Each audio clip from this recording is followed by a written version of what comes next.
Hello student, welcome back to my channel Samrat कन्वी। Student, जितने बच्चे क्लास 10th में है और 4 मार्च को विज्ञान का पेपर देने वाले हो तो उनके लिए वीडियो सबसे ज्यादा इंपॉर्टेंट है। आज मैं आप लोगों को विज्ञान का एक वायरल पेपर बताने वाला हूं जो कि 4 मार्च को देखने को आपको 100% मिलेगा। कोड है 824 IL। मेरे प्यारे बच्चों, 70 नंबर में 70 बिल्कुल आज ही मैं आप लोगों को पक्का कराने वाला हूं।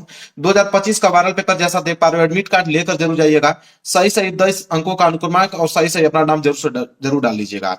मेरे प्यारों, जो इस पेपर को मेरे प्यारों हल करने के लिए आपके पास जो समय दिया जाएगा, 3 घंटे 15 मिनट का समय दिया जाएगा इस पेपर को हल करने के लिए। गारंटी है मेरा कि इस पेपर को पूरा तैयार कर लोगे तो 2.5 घंटे के अंदर पूरा का पूरा इस पेपर को हल करके चले आओगे। मेरे प्यारे बच्चों, यहाँ पे आप लोगों को निर्देश दिया गया, निर्देश पढ़ना बहुत ही ज्यादा जरूरी है। पूरा कंप्लीट सोल्यूशन कराए हूं, देख के जरूर जाना। एक दिन पहले भी देख रहे हो ना इस वीडियो को, तो इस वीडियो को जरूर से जरूर देख के जाना।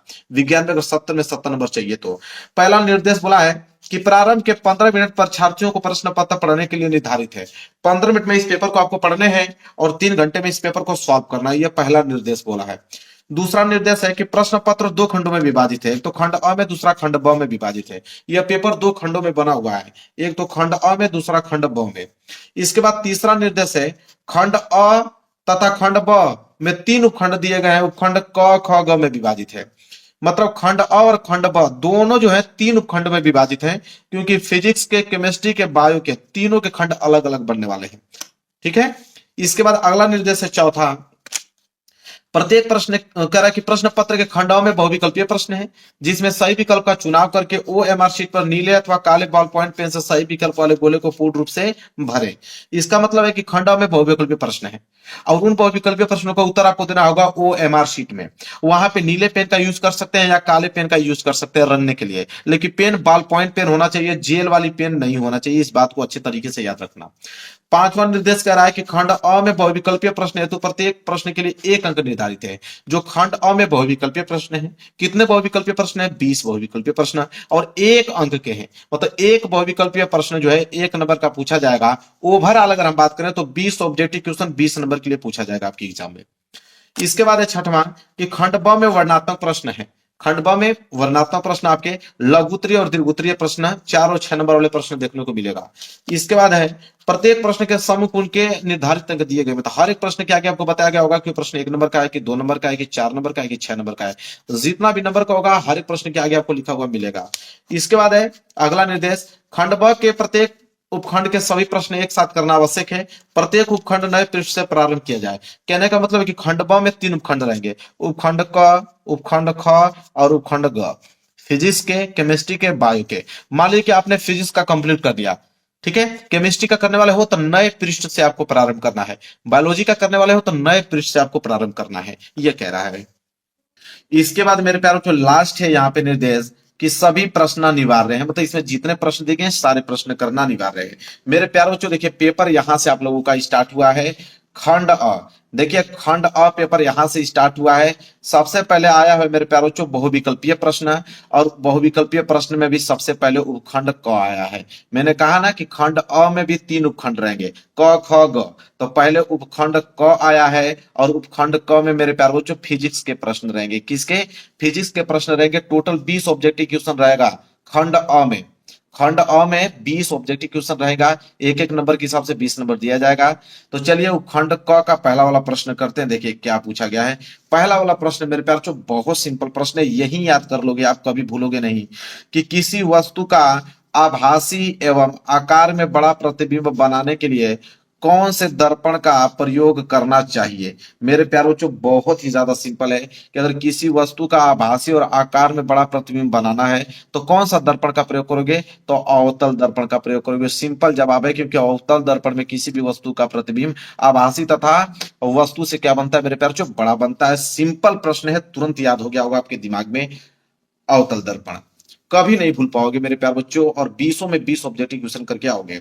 वहीं अगर हम बात करें दूसरे प्रश्नों को लेकर, दूसरा प्रश्न है कि किसी वस्तु का आभासी एवं आकार में बड़ा प्रतिबिंब बनाने के लिए कौन से लेंस का प्रयोग करना चाहिए? मेरे प्यारों जो यह दर्पण का प्रयोग था और यह लेंस का, क्वेश्चन दोनों सेम ही है, लेकिन वो दर्पण पूछा है या लेंस पूछा है मेरे प्यारों जो, बस वहां पे पलट जाएगा। इसमें उत्तल लेंस हो जाएगा। ठीक है। दर्पण में मेरे प्यारे बच्चों क्या होता है कि दर्पण में किसी वस्तु का अगर आभासी और वस्तु से बड़ा प्रतिबिंब देखना होगा तो अवतल दर्पण का प्रयोग करते हैं। वहीं अगर लेंस की अगर हम बात करें कि किसी लेंस में अगर किसी वस्तु का आभासी और वस्तु से बड़ा प्रतिबिंब देखना होगा तो वह उत्तल लेंस होगा। बस दोनों का उल्टा होता है, उसमें अवतल दर्पण, इसमें उत्तल लेंस होता है। कभी नहीं भूल पाओगे मेरे प्यारे बच्चों। आगे बढ़ते हैं, ये अगला प्रश्न देख लीजिए। प्रश्न नंबर है तीसरा। देखिए मेरे प्यारे बच्चों, प्रश्न नंबर तीसरा क्या है कि आकाश के नीले रंग दिखने का कारण होता है। आसमान आपको नीला दिखाई देता है, किस लिए दिखाई देता है? परावर्तन के कारण, कि अपवर्तन के कारण, कि प्रकीर्णन के कारण, कि विक्षेपण के कारण? मेरे प्यारे बच्चों, ये बात आपको भी मालूम है कि आकाश का नीला रंग दिखाई देना प्रकीर्णन के कारण होता है। किसके कारण? प्रकीर्णन के कारण ही आकाश नीला दिखाई देता है। सिंपल जवाब है और ये कभी भूल नहीं पाओगे, इतने सिंपल ये प्रश्न है। वहीं अगर हम बात करें अगला प्रश्न को लेकर, प्रश्न नंबर 4 मेरे प्यारे बच्चों, प्रकाश की चाल अधिकतम होती है। मेरे प्यारे बच्चों, किसमें प्रकाश की चाल अधिकतम होगी? जल में, कांच में, हीरे में, निर्वात में? मेरे प्यारे बच्चों, आपको मालूम है कि प्रकाश की चाल स्पीड पूछा है, तो भाई जाहिर सी बात है कि जिसका यहाँ पे जिसमें अपवर्तनांक मेरे प्यारे बच्चों जिसका कम होगा उसमें प्रकाश की चाल अधिक होगी। ठीक है, तो अपवर्तनांक की अगर हम बात करें तो निर्वात में, क्योंकि निर्वात में मेरे प्यारे निर्वात का अपवर्तनांक सबसे कम होता है, इसलिए क्योंकि निर्वात में कण जो होते हैं मेरे प्यारे बच्चों बहुत काफी दूर दूर होते हैं। क्या होते हैं? कण जो है काफी दूर दूर होते हैं निर्वात में, इसलिए वहां पे प्रकाश की जो स्पीड होगी मेरे प्यारे बच्चों बहुत ही तेज होगी। ठीक है, हीरे का अपवर्तनांक सबसे अधिक होता है, तो हीरे का अपवर्तनांक अधिक होता है तो प्रकाश की चाल सबसे कम होती है इसमें, क्योंकि हीरे का अपवर्तनांक अधिक मतलब हीरे में छोटे छोटे कण बहुत नजदीक नजदीक कण होंगे, तो इसमें प्रकाश जल्दी से गुजर नहीं पाता है। ठीक है, तो मेरे प्यारे बच्चों आपको समझ में आ गया ना, प्रकाश की चाल अधिकतम होती है निर्वात में, क्योंकि खाली स्थान पाता है, वहां पे कण जो होते हैं दूर दूर होते हैं, प्रकाश जल्दी से निकल जाता है। समझ में आ गया? कभी नहीं भूल पाओगे मेरे प्यारे बच्चों। आगे बात करते हैं क्वेश्चन नंबर 5वां। मेरे प्यारे बच्चों, क्वेश्चन नंबर 5वां भी बहुत सिंपल प्रश्न है, थोड़ा सा समझने लायक प्रश्न है कि यदि 3 विभिन्न मानों के प्रतिरोधों को श्रेणी क्रम समायोजन में जोड़ा जाए तो उन सभी निश्चित रूप से एक ही मान होगा। मेरे प्यारों जो कितना सिंपल है कि अगर 3 प्रतिरोध हैं, 3 प्रतिरोधों को अगर श्रेणी क्रम में जोड़ दिया जाए, देखिए आप ध्यान समझिए, एक पहला प्रतिरोध, यह हो गया दूसरा प्रतिरोध, यह हो गया मेरे प्यारों जो तीसरा प्रतिरोध। 3 प्रतिरोध अलग अलग हैं, यह है आपका R1 प्रतिरोध, यह है आपका R2 प्रतिरोध, यह है आपका R3 प्रतिरोध। मेरे प्यारों जो अगर 3 प्रतिरोधों को अगर श्रेणी क्रम में जोड़ दिया जाए तो बताइए कि तो इन सभी निश्चित रूप से किसका मान समान होगा? किसका मान समान होगा मेरे प्यारे बच्चों? तो मेरे प्यारे बच्चों, अगर कोई 3 प्रतिरोध है, अगर आप समांतर क्रम में उसको जोड़े हो तो विद्युत धारा I का मान समान होगा, इन तीनों में I का मान बिल्कुल सेम होगा। ठीक है, तो इसका राइट आंसर हो जाएगा मेरे प्यारे बच्चों ऑप्शन नंबर सी। प्रत्येक प्रतिरोध में प्रवाहित होने वाली विद्युत धारा का मान, I का मान क्या होगा? तीनों में समान होगा मेरे प्यारे बच्चों। ठीक है, अगर इसी को अगर हम श्रेणी क्रम में न जोड़कर समांतर क्रम में जोड़ देते हैं तो वहां पे I का मान अलग अलग हो जाता है। ठीक है, वहां पे विभवांतर समान हो जाता है। और यहां पे क्या होता है कि अगर 3 प्रतिरोधों को आपने श्रेणी क्रम में जोड़ा है तो धारा का मान समान समान होता है और विभवांतर अलग अलग होते हैं। यह बात भी आप जान लीजिए, इतना डिटेल में कोई नहीं बताएगा आप लोगों को। 5वां प्रश्न समझ में आ गया? चलिए क्वेश्चन नंबर 6 देख लीजिए मेरे प्यारे बच्चों। क्वेश्चन नंबर 6 है कि किसी विद्युत परिपथ में किसी प्रतिरोधों के सिरों के बीच विभवांतर की इकाई होती है। तो मेरे प्यारे बच्चों, कोई भी विद्युत परिपथ में अगर प्रतिरोधों के सिरों के बीच विभवांतर की अगर हम बात करें तो जाहिर सी बात हो वोल्ट होता है, वोल्ट में होता है। ठीक है, सी वाला ऑप्शन मेरे प्यारे बच्चों, विभवांतर की इकाई वोल्ट ही तो होती है मेरे प्यारे बच्चों। चलिए, ये भी प्रश्न सिंपल था, तुरंत याद हो गया होगा। वहीं अगर हम बात करें 7वां प्रश्न को लेकर, देखिए थोड़ा ध्यान दीजिएगा प्रश्न नंबर 7वां में कि एक चुंबकीय क्षेत्र में क्षेत्र की लंबवत स्थित विद्युत धारावाही चालक पर लगने वाले बल की दिशा होती है मेरे प्यारे बच्चों। ठीक है, तो मेरे प्यारे बच्चों, किसी चुंबकीय क्षेत्र में अगर क्षेत्र के लंबवत विद्युत धारावाही चालक पर लगने वाले बल कैसा होता है मेरे प्यारे बच्चों?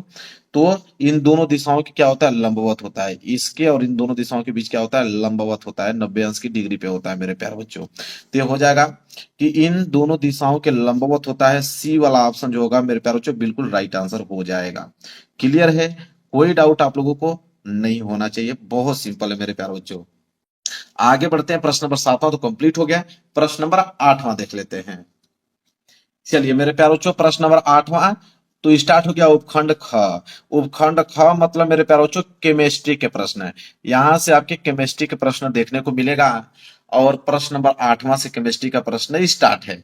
क्या है मेरे प्यारे बच्चों प्रश्न नंबर 8वां, देखिए ये भी प्रश्न सिंपल है। अब यहाँ पे एल्केन पूछा है कि एल्केन का सामान्य सूत्र क्या होगा, तो इतना ज्यादा सिंपल है मेरे प्यारे बच्चों।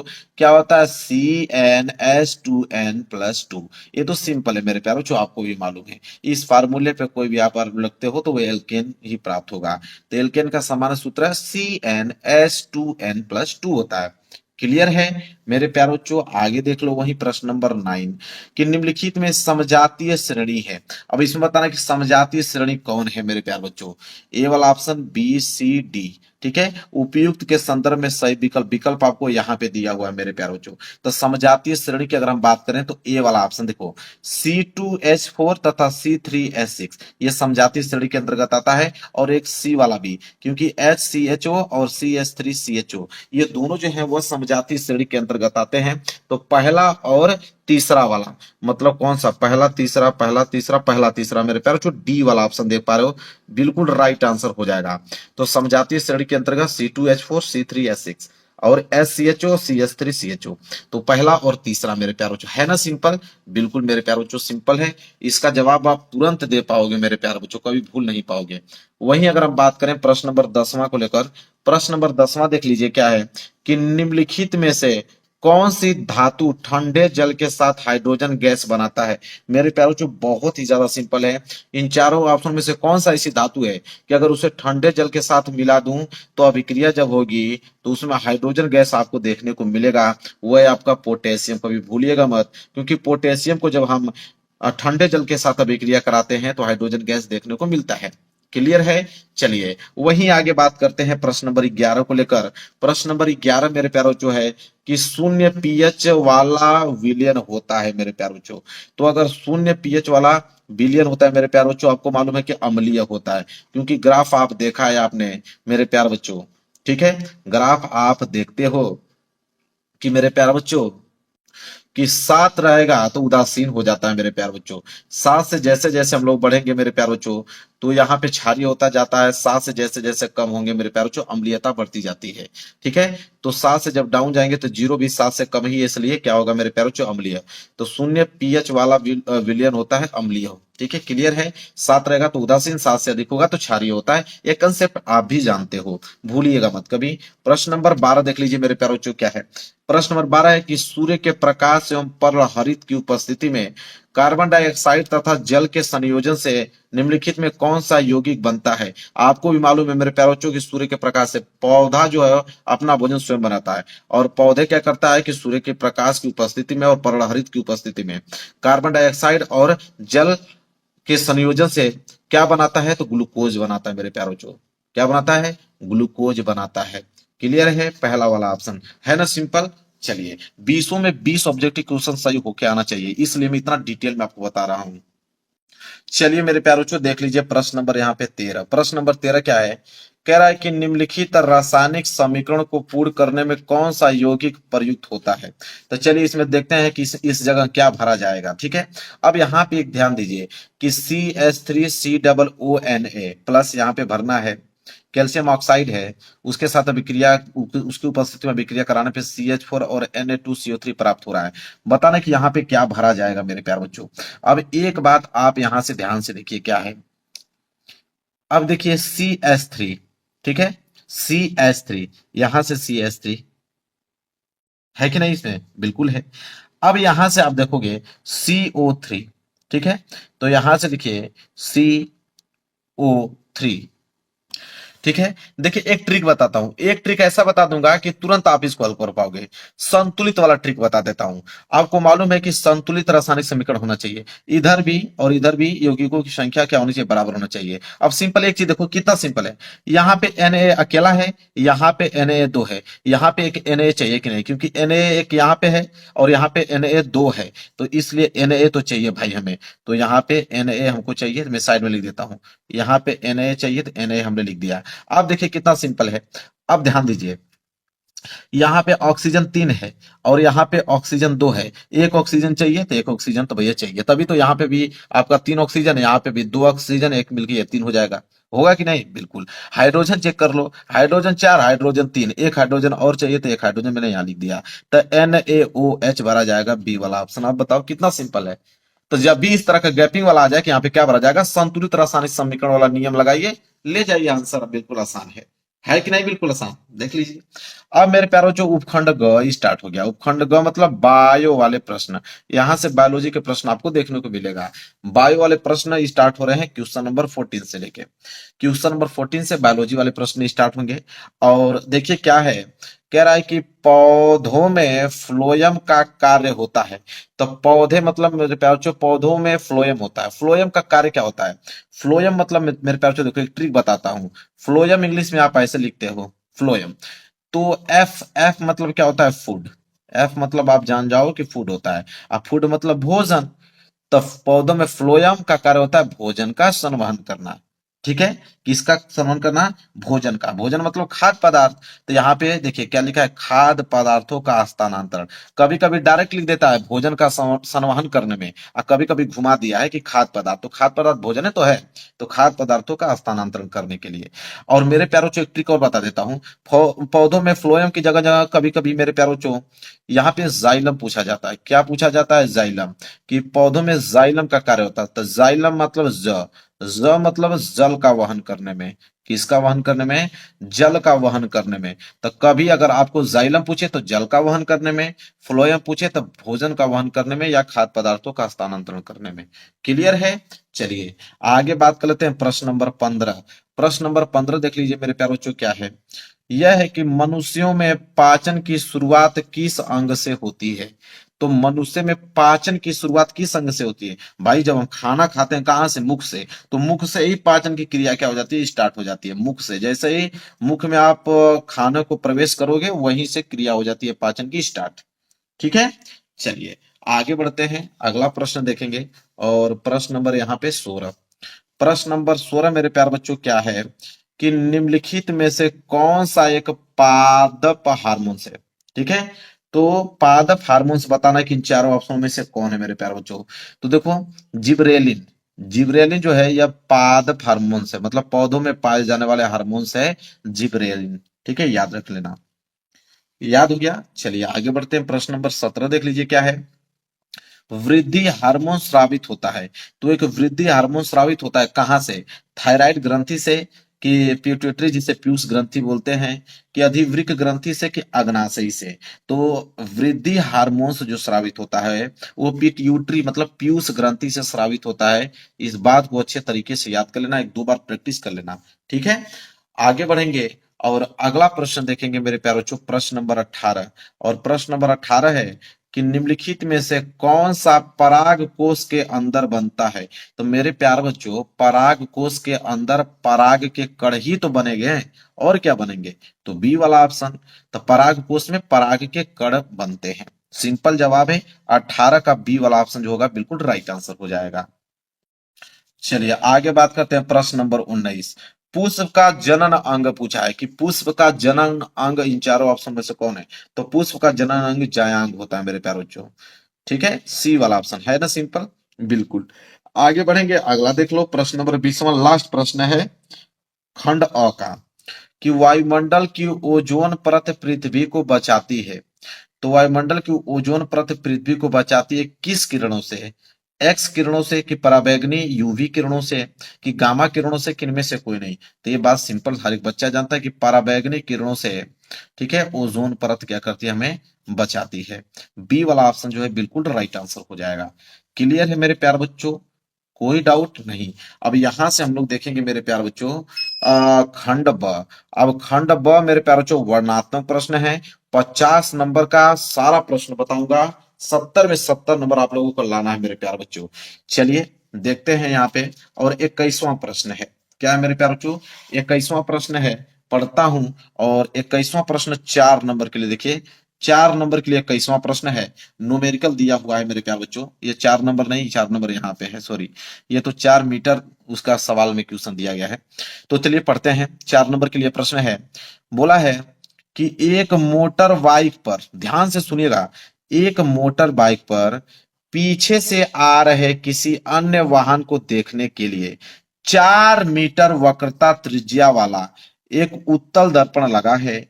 बाइक से पीछे आ रहे एक वाहन जिसकी दूरी जो है मोटर बाइक से किसी समय 8 मीटर है, तो गणना करके बताइए कि उसका प्रतिबिंब दर्पण में कितनी दूरी पर और कहां पर बनेगा। मेरे प्यारे बच्चों, प्रश्न जो है बहुत ज्यादा ही इंपॉर्टेंट है मेरे प्यारे बच्चों। देखिए कैसे इस प्रश्नों को लगाएंगे। मैं एक पेज ले लेता हूं, बहुत अच्छे तरीके से बताने वाला हूं। साथ ही साथ ये भी बताने वाला हूं कि कॉपी में आप कैसे लिखोगे एक सीक्वेंस के हिसाब से। तो 21वां प्रश्न हम लोग कर रहे हैं, ठीक है। देखिए 21वां प्रश्न कर रहे हैं। सबसे पहले कॉपी में लिखने का तरीका जानिए। सबसे पहले मेरे प्यारे बच्चों आप क्या लिखोगे कि दिया है। सबसे पहले आप क्या लिखोगे मेरे प्यारे बच्चों कि दिया है। देखिए कॉपी में कैसे लिखा जाता है यह जानना बहुत जरूरी है, तभी 4 नंबर मिलेगा। सबसे पहले आप दिया है लिखोगे, ठीक है। क्या दिया है कि एक मोटर बाइक पीछे से आ रहे किसी अन्य वाहन को देखने के लिए 4 मीटर वक्रता त्रिज्या, वक्रता त्रिज्या आपको 4 मीटर दे रखा है, ठीक है। तो यहां पे लिखेंगे मेरे प्यारे बच्चों वक्रता त्रिज्या। यहां ब्लैक पेन का भी इस्तेमाल कर सकते हो। वक्रता त्रिज्या यहाँ लिखोगे। वक्रता त्रिज्या आपको दे रखा है मेरे प्यारे बच्चों 4 मीटर, तो आपको लिखना पड़ेगा यहाँ पे कि वक्रता त्रिज्या को हम लोग कैपिटल आर से डिनोट करते हैं। तो कैपिटल आर बराबर दे रखा है मेरे प्यारे बच्चों 4 मीटर, तो यहाँ पे लिखेंगे 4 मीटर। इसी तरह आप बोर्ड एग्जाम में लिख के आइएगा मेरे प्यारे बच्चों, जैसे मैं लिख रहा हूं सीक्वेंस से। 4 मीटर हो गया। इसके बाद देखिए क्या बोला है कि बाइक से पीछे आ रहे एक वाहन जिसकी दूरी बाइक से किसी समय 8 मीटर है। यह जो है वस्तु की दूरी दे रखा है मेरे प्यारे बच्चों, दर्पण से वस्तु की दूरी दे रखा है। तो यहाँ पे लिखेंगे कि दर्पण से वस्तु की दूरी। ये नहीं कि डायरेक्ट सवाल हल नहीं करते, लिखना पड़ता है, ठीक है। दर्पण से वस्तु की दूरी, दर्पण से वस्तु की दूरी मेरे प्यारे बच्चों लिखेंगे हम लोग कितना दे रखा है दूरी, जिसे हम लोग किससे डिनोट करते हैं मेरे प्यारे बच्चों, यू से डिनोट करते हैं। तो दर्पण से वस्तु की दूरी यू बराबर 8 मीटर मेरे प्यारे बच्चों क्या दे रखा है 8 मीटर दे रखा है। आपको मालूम है मेरे प्यारे बच्चों कि यह माइनस में होगा, किस में होगा माइनस में। दर्पण से वस्तु की दूरी यू बराबर -8 मीटर। क्लियर है मेरे प्यारे बच्चों। चलिए अब देखिए क्या बोला है यहाँ पे। तो बोला है तो गणना करके बताइए कि उसका प्रतिबिंब, प्रतिबिंब मतलब मेरे प्यारे बच्चों v का वैल्यू बताइए, और कहां पर बनेगा मेरे प्यारे बच्चों m का वैल्यू भी हम निकालेंगे, ठीक है। m का मान आवर्धन क्षमता भी निकाल देंगे तो मालूम चल जाएगा कैसा बनेगा, आभासी बनेगा कि उल्टा बनेगा, सब कुछ निकल जाएगा। तो मेरे प्यारे बच्चों सबसे पहले देखिए वक्रता त्रिज्या अगर आपको मालूम है तो क्या आप फोकस दूरी निकाल सकते हो? जी बिल्कुल निकाल सकते हो। तो आप हेडिंग बना के लिखोगे कि उत्तल दर्पण, क्या लिखोगे उत्तल दर्पण, उत्तल दर्पण से फोकस दूरी, उत्तल दर्पण से फोकस दूरी। ऐसे ही आपको लिखना है मेरे प्यारे बच्चों उत्तल दर्पण से फोकस दूरी। तो फोकस दूरी क्या होता है मेरे प्यारे बच्चों एफ, एफ बराबर क्या होता है r/2 होता है। तो यहां से एफ आपका निकल गया कि नहीं मेरे प्यारे बच्चों, एफ बराबर r/2। आर आपका 4 मीटर दिया है और बटे में 2, जब इसे आप कटा दोगे तो एफ बराबर आपको 2 से कटा आपने 2 दूनी के 4, 2 मीटर आ गया मेरे प्यारे बच्चों इसका फोकस दूरी। ऐसे इस सीक्वेंस से आप अपने बोर्ड एग्जाम की कॉपी में लिखिएगा। तो एफ का वैल्यू भी मालूम चल गया मेरे प्यारे बच्चों। अब हम लगाएंगे यहाँ पे मेरे प्यारे बच्चों, अब लगाएंगे मेरे प्यारे बच्चों दर्पण सूत्र। क्या लगाएंगे यहाँ पे हम लोग दर्पण सूत्र लगाएंगे। तो यहां देखिए लिखेंगे दर्पण सूत्र।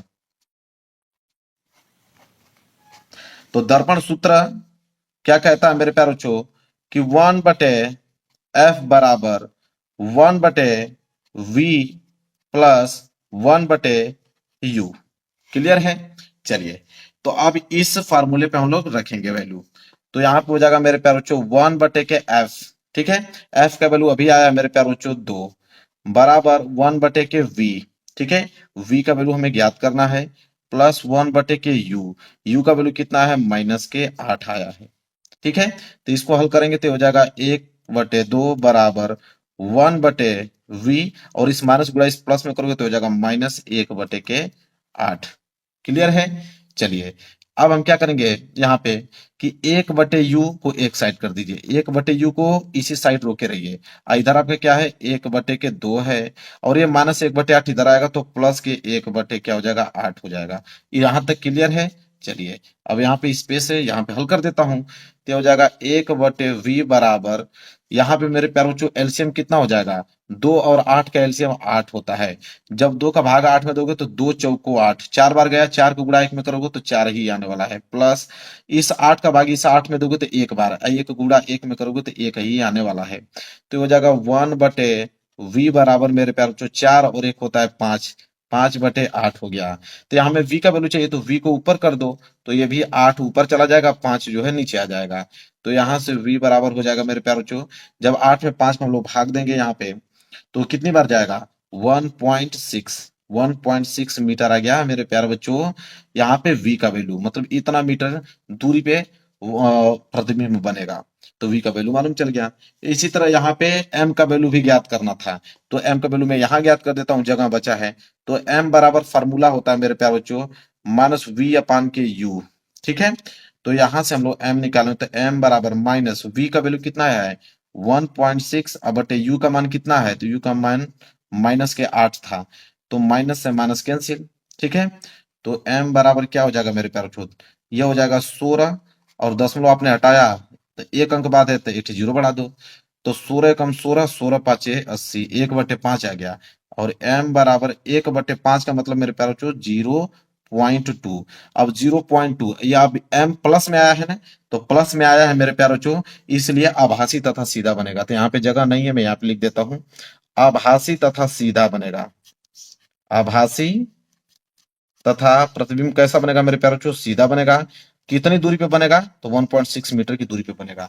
तो सब कुछ डिटेल में मैंने यहाँ पे बता दिया मेरे प्यारे बच्चों, क्लियर है, नोट कर लो। और यह प्रश्न नंबर 21 बिल्कुल क्या हो गया, कंप्लीट हो गया। चलिए मेरे प्यारे बच्चों प्रश्न नंबर 22 देखिए। प्रश्न नंबर 22 भी मेरे प्यारे बच्चों 4 नंबर के लिए ही प्रश्न है, यह भी न्यूमेरिकल ही है कि निकट दृष्टि दोष से पीड़ित एक व्यक्ति अधिक से अधिक जो है 80 मीटर की दूरी तक ही देख सकता है, ठीक है। गणना कीजिए कि सही दृष्टि के लिए अर्थात अनंत दूरी तक वस्तु देख सकने के लिए उसे किस प्रकृति तथा किस फोकस दूरी के लेंस का प्रयोग करना चाहिए। चलिए मेरे प्यारे बच्चों इसको देखते हैं, ये भी प्रश्न बहुत ज्यादा ही इंपॉर्टेंट है, वेरी वेरी मोस्ट इंपॉर्टेंट है। तो उसके लिए मैं एक पेज ले लेता हूं, ठीक है। एक पेज मैंने लिख लिया। कैसे बोर्ड एग्जाम में लिखना है वो तरीका मैं आप लोगों को बताऊंगा। वही चीज सबसे पहले आप लिखोगे मेरे प्यारे बच्चों, दिया है। क्या लिखोगे मेरे प्यारे बच्चों, कि दिया है। यहाँ पे पहली हेडिंग आपकी क्या रहेगी, दिया है, फिर कामा लगाओगे। क्या दिया है, तो देखिए बोला है कि 80 मीटर की दूरी तक ही देख सकता है, मतलब यहाँ पे वस्तु की दूरी दे रखा है, ठीक है। वस्तु की दूरी, तो यहाँ पे आप हेडिंग बना के लिखोगे वस्तु की दूरी, जिसे हम लोग यू से डिनोट करते हैं मेरे प्यारे बच्चों। तो वस्तु की दूरी मतलब यू, तो यू बराबर आपको दे रखा है मेरे प्यारे बच्चों वस्तु की दूरी। बोला है कि निकट दृष्टि दोष से पीड़ित एक व्यक्ति अधिक से अधिक 80 मीटर की दूरी तक देख सकता है। देख सकता है मतलब प्रतिबिंब की दूरी है, यह वस्तु की दूरी नहीं है। गणना कीजिए कि सही दृष्टि के लिए अर्थात अनंत दूरी तक वस्तु को देख सकने के लिए, अच्छा वस्तु की दूरी अनंत दे रखा है, तो u बराबर मेरे प्यारे बच्चों अनंत दे रखा है, और वो भी किस में रहेगा मेरे प्यारे बच्चों, माइनस में रहेगा, क्योंकि निकट दृष्टि दोष उसको है, ठीक है। तो निकट दृष्टि दोष है, तो निकट मतलब अवतल लेंस मेरे प्यारे बच्चों, ठीक है। निकट दृष्टि दोष दूर करने के लिए हमें अवतल लेंस का प्रयोग होता है। तो यहाँ पे हम लगाएंगे मेरे प्यारे बच्चों माइनस, इनफाइनाइट हो जाएगा वस्तु की दूरी। इसके बाद प्रतिबिंब की दूरी 80 मीटर दे रखा है, तो यहाँ पे हम लिखेंगे प्रतिबिंब की दूरी, प्रतिबिंब की दूरी। तो प्रतिबिंब की दूरी मतलब मेरे प्यारे बच्चों v का वैल्यू, ठीक है। तो v बराबर मेरे प्यारे बच्चों 80 मीटर, ये भी किस में रहेगा, माइनस में रहेगा, तो 80 मीटर यहाँ पे भी मैंने लिख दिया। अब मेरे प्यारे बच्चों बोला है फोकस दूरी हमसे पूछा है, ठीक है, और किस लेंस का प्रयोग करना चाहिए पूछा है, प्रकृति पूछा है मेरे प्यारे बच्चों, ठीक है, मतलब क्षमता पूछा है उसका। चलिए हम सब कुछ निकाल के दिखा देंगे आपको। तो वस्तु की दूरी u का वैल्यू दे रखा है, प्रतिबिंब की दूरी v का वैल्यू दे रखा है, लेंस की फोकस दूरी पूछा है, तो हम लिखेंगे लेंस की फोकस दूरी, लेंस की फोकस दूरी। तो मेरे प्यारों जो लेंस की फोकस दूरी मतलब एफ, एफ बराबर क्वेश्चन मार्क दे रखा है, तो हम यहाँ पे लगाएंगे अब लेंस सूत्र से। क्या लिखेंगे, लेंस सूत्र से, लेंस सूत्र क्या कहता है मेरे प्यारे बच्चों? लेंस सूत्र आपको भी मालूम है कि लेंस सूत्र ये होता है 1/f बराबर 1/v माइनस 1/u होता है। दर्पण में यह प्लस होता है, लेंस में यह माइनस होता है, ये बात आप याद रखिएगा। चलिए अब यहाँ पे रखते हैं मान, तो 1/f, एफ का मान निकालना है, बराबर 1/v, v का वैल्यू कितना दिया -80, और हो जाएगा -1/u, u का वैल्यू है -इनफाइनाइट। ठीक है, तो ये हो जाएगा 1/f बराबर 1/-80, और इस माइनस गुणा इस माइनस में होगा तो हो जाएगा यह प्लस।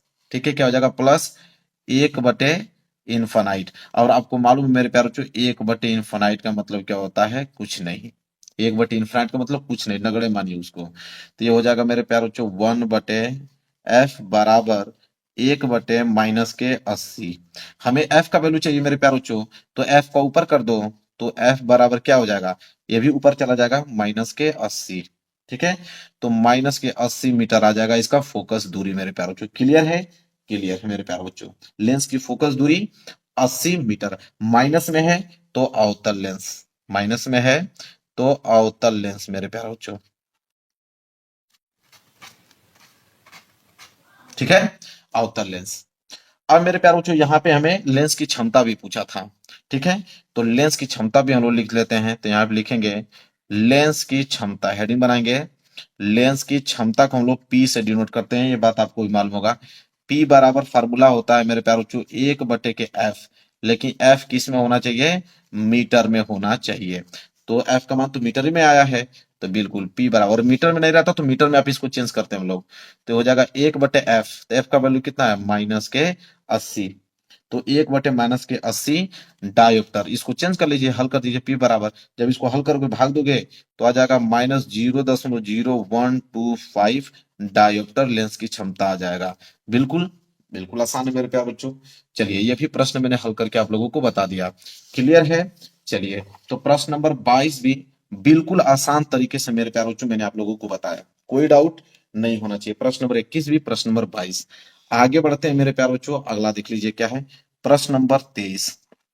प्रश्न नंबर 23 है कि फ्लेमिंग के फ्लेमिंग के बाएं हाथ का नियम क्या है?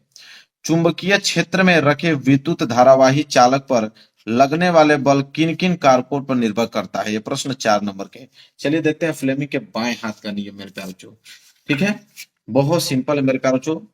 देखिए कैसे इसका सोल्यूशन हम लोग लिखेंगे उसको जानिए। फ्लेमिंग के बाएं हाथ का नियम, तो यहाँ पे मेरे प्यारे बच्चों प्रश्न नंबर 23, फ्लेमिंग के बाएं हाथ का नियम पर आप हेडिंग बना लीजिएगा। हेडिंग बनाने के बाद लिखिएगा कि इस नियम के अनुसार, क्या लिखेंगे? इस नियम के अनुसार यदि हम अपने बाएं हाथ के अंगूठे, तर्जनी व मध्यमा को इस प्रकार फैलाएं कि तीनों परस्पर लंबवत रहें, इस स्थिति में तर्जनी चुंबकीय क्षेत्र की दिशा बी और मध्यमा धारा आई की दिशा प्रदर्शित करे, तो अंगूठा चालक पर लगने वाले बल की दिशा प्रदर्शित करेगा। कितना सिंपल है मेरे प्यारे बच्चों। बाएं हाथ ले लीजिए आप। ठीक है, मैं थोड़ा छोटा करता हूं ताकि मेरा हाथ दिखे, मैं समझा पाऊं। ये बाएं हाथ है, बाएं हाथ को मुझे इस प्रकार घुमाना है मेरे प्यारे बच्चों, इस प्रकार घुमाना है कि तर्जनी अंगुली, इसे बोलते हैं मेरे प्यारे बच्चों तर्जनी अंगुली, कि तर्जनी उंगली चुंबकीय क्षेत्र की दिशा की ओर। ठीक है, और यह मध्यमा जो है मेरे प्यारे बच्चों, ये मध्यमा किसको डिनोट करेगा मेरे प्यारे बच्चों? मध्यमा उसके धारा को डिनोट करेगा, और यह जो आपका अंगूठा है चालक पर लगने वाले बल को डिनोट करेगा। दिख नहीं रहा है पूरा। ठीक है, तो मेरे प्यारे बच्चों यही क्वेश्चन में दिया है। ठीक है, कि यदि हम अपने बाएं हाथ के अंगूठे, तर्जनी व मध्यमा को इस प्रकार फैलाएं कि तीनों परस्पर लंबवत हो, मतलब तीनों 90 अंश का कोण बनाए। मतलब देख लीजिए आप इस तरह, ये भी इनके भी देखिए 90 अंश का कोण बना रहा है, ये भी अगर मैं देखे तो इसमें 90 अंश का कोण बना रहा है। इसको अगर मैं इस वाले अंगुली को उठाकर अगर यहाँ पे सटा दूं, ये भी 90 अंश का कोण बनाएगा। मैं चित्र बना देता हूँ, चित्र तो बनाना ही पड़ेगा आपको, तो मैं अपने हाथों से चित्र बनाता हूँ, आप भी बनाइए मेरे साथ। ठीक है, सभी लोग मिलकर चित्र बनाते हैं। देखिए आपको एग्जाम में तो चित्र बनाना ही पड़ेगा, तो देखिए कितना सिंपल मैं चित्र बनाऊंगा, इसी तरह आप भी बना लीजिए। ठीक है, ऐसे ये बाएं हाथ बना रहा हूँ। थोड़ा सा मैं कला में कमजोर हूँ मेरे प्यारों से, फिर भी धीरे धीरे बना लूंगा मैं, कोई दिक्कत नहीं है।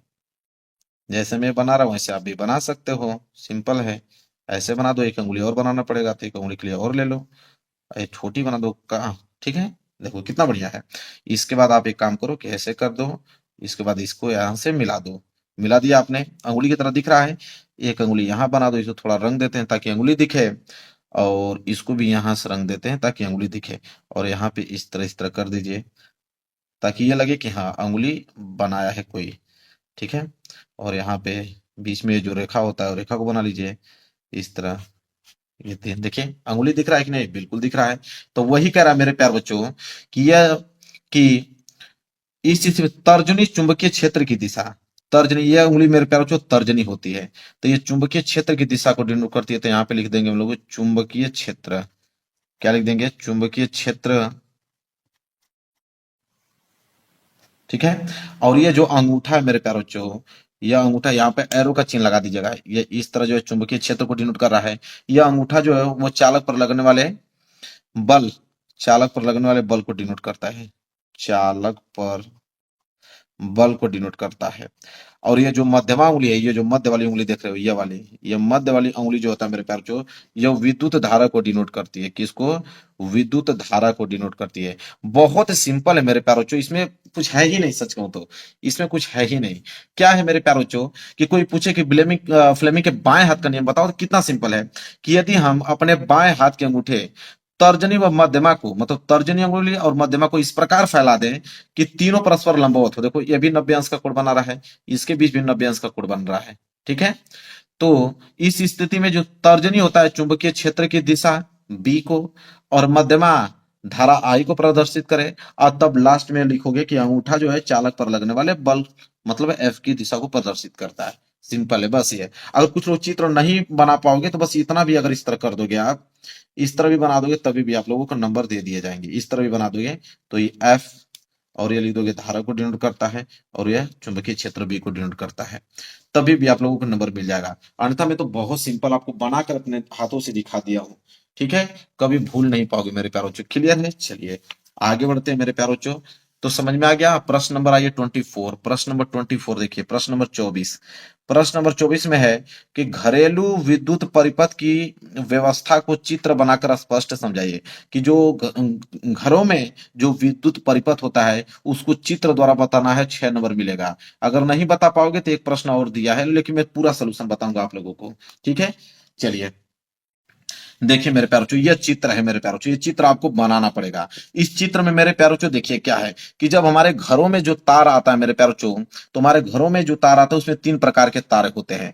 एक होता है भू संपर्क तार मेरे प्यारों। भू संपर्क तार मतलब आप जानते हो क्या होता है। भू संपर्क तार को हम लोग अर्थिंग बोलते हैं। क्या बोलते हैं, अर्थिंग। अर्थिंग वाला तार होता है ना आपके घर में, अर्थिंग तार जो कि हरे रंग का होता है। किस रंग का मेरे प्यारों, हरे रंग का होता है। और एक तार होता है विद्युत विद्युतमय तार। विद्युतमय तार ही मेन तार होता है मेरे प्यारों, इसको फेज बोलते हैं। यही आप लोगों का मेन तार होता है। और किस रंग का होता है मेरे प्यारों, लाल रंग का होता है। मेन तार यही होता है जिसमें से विद्युत धारा प्रवाहित होती है। और एक होता है मेरे प्यारों उदासीन तार। क्या होता है मेरे प्यारों, उदासीन, जिसे न्यूट्रल बोलते हैं। उदासीन तार किस रंग का होता है मेरे प्यारों, काला रंग का होता है। इसमें बस ऐसे ही आता है, इसमें विद्युत धारा प्रवाहित नहीं होती है, तो ये काला रंग का होता है। तो 3 तार हमारे घरों में आता है। फिर विद्युत प्रदाय बोर्ड का फ्यूज, यह फ्यूज लगा होता है।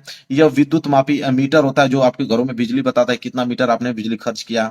फिर विद्युत बक्स जिसमें मुख्य स्विच या प्रत्येक परिपथ के लिए पृथक फ्यूज लगे होते हैं, या बटन लगे होते हैं फ्यूज। फिर फ्यूज के माध्यम से यहाँ पे आपको जाता है कि 220 वोल्ट यहाँ पे मेन तार से लाइन जा रही है मेरे प्यारे बच्चों। फिर यहाँ पे अलग अलग उपकरण दिए होते हैं, ठीक है। तो यह पहले आप चित्र बना लीजिए, कितना सिंपल है, ठीक है। इसके बाद मेरे प्यारे बच्चों इसमें हम लोग लिखेंगे कि प्रत्येक अलग अलग परिपथ में, प्रत्येक अलग अलग परिपथ में अलग अलग उपकरणों को विद्युतमय और उदासीन तारों के बीच जोड़ा जा सकता है, ठीक है। तो कोई भी ये अर्थिंग वाला तार होता है तो किसी में लगा होता है, अर्थिंग नहीं रहेगी तभी भी आप जला सकते हो लाइट को। विद्युत में जो मेन तार होता है उसमें, और एक उदासीन तार जो होता है न्यूट्रल। तो वही कह रहा है कि प्रत्येक अलग अलग परिपथ में अलग अलग उपकरणों के लिए, पंखा चला रहे हो तो उसमें लाइट चाहिए, प्रेस चला रहे हो, कूलर चला रहे हो, अलग अलग उपकरणों में एक आपको मेन तार लाल वाला चाहिए, एक काले वाला तार चाहिए। तो वही कह रहा है कि विद्युतमय और उदासीन तारों के बीच जोड़ा जा सकता है। प्रत्येक उपकरणों के पास धारा के प्रवाह को चालू बंद करने के लिए एक अलग स्विच होता है। भाई स्विच तो लगाओगे ना, पंखा आप चालू करना है तो उसके लिए स्विच, कूलर चालू करना है तो उसके लिए स्विच, लाइट ऑन करना है तो उसके लिए स्विच, अलग अलग स्विच होता है। प्रत्येक उपकरण में समान विभवांतर होने के क्रम में वे एक दूसरे के समांतर जुड़े होते हैं। विभवांतर सभी में समान होता है, इसलिए समांतर क्रम में जुड़े होते हैं, क्योंकि परिपथ अगर समांतर क्रम में जुड़ा है तो विभवांतर समान ही होगा। परिपथ में फ्यूज ओवरलोडिंग के कारण उपकरणों और सर्किट के होने वाले नुकसान से बचाता है। ठीक है, परिपथ में जो फ्यूज ओवरलोडिंग के कारण उपकरणों और सर्किट के को होने वाले नुकसान से बचाता है। ओवरलोडिंग तब हो सकता है जब लाइव वायर, जो मेन तार होता है, और न्यूट्रल वायर सीधे संपर्क में आ जाते हैं, तो उस समय ओवरलोडिंग होने की समस्या होती है। इस पे अगर चाहूंगा तो विशेष चर्चा कर सकता हूं, लेकिन बहुत समय लगेगा। ठीक है, इस पे बहुत समय लगेगा, नहीं तो अन्यथा पूरा डिटेल में बता देता आप लोगों को। लेकिन एग्जाम में बस इतना ही लिखना है, आप चित्र बनाकर, ये चित्र बनाकर अब बस इतना लिख दोगे, नंबर आपको मिल जाएगा। ठीक है, चलिए आगे बढ़ते हैं मेरे प्यारे बच्चों। हाँ, अगर ये प्रश्न नहीं करना चाहते हो तो अथवा करके एक प्रश्न और दिया है, चलिए उसको दिखाता हूं। वो नहीं करना चाहते हो तो एक प्रश्न और दिया गया, देखिए न्यूमेरिकल है कि दिए गए परिपथ में, ये जो परिपथ दे गए, दिए गए परिपथ में पहला कुल धारा बताना है, दूसरा सेल से प्रवाहित धारा, और तीसरा 0.8 ओम प्रतिरोध के सिरों के बीच विभवांतर ज्ञात कीजिए। तो देख लीजिए परिपथ है, 6 ओम और 2 ओम के प्रतिरोध किस क्रम में जुड़े हैं, समांतर क्रम में, और एक आपका यहाँ पे श्रेणी क्रम में 0.8 ओम प्रतिरोध जुड़ा हुआ है। ठीक है, और 12 वोल्ट का यहाँ पे अमीटर जुड़ा हुआ है। ठीक है, अब देखिए यहाँ पे क्या करेंगे हम लोग मेरे प्यारे बच्चों। सबसे पहले हम लोग निकालेंगे कुल प्रतिरोध। पहला तो यही क्वेश्चन पूछा ना कि कुल प्रतिरोध बताइए, तो एक पेज ले लेता हूं और मैं आपको समझाता हूं। सबसे पहले हम लोग निकालने वाले हैं कुल प्रतिरोध।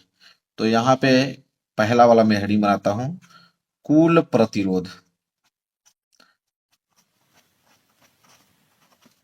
कुल प्रतिरोध, यह हेडिंग हो गया। अब कुल प्रतिरोध कैसे निकालेंगे, अब ध्यान समझिए। अब आप ही बताइए मेरे प्यारे बच्चों कि आप देख रहे हो कि यह 6 ओम और 2 ओम के प्रतिरोध किस क्रम में जुड़े हैं, समांतर क्रम में जुड़े हैं। तो पहले इनको हल करेंगे, तो आपको लिखना पड़ेगा, यानी कि डायरेक्ट हल करना नहीं चालू करना है, लिखना पड़ेगा। ठीक है, तो आप लिखेंगे सबसे पहले कि दिए गए, क्या लिखेंगे, दिए गए परिपथ में, दिए गए परिपथ में V बराबर कितना, पहले वोल्ट देख लो, 12 वोल्ट दिया है, मतलब V का वैल्यू दिया है आपको 12 वोल्ट। ठीक है, तो V का मान दे दिया 12 वोल्ट, जो दिया वही लिखा हूं। अब लिखेंगे 6 ओम और 2 ओम किस क्रम में जुड़े हैं, समांतर क्रम में।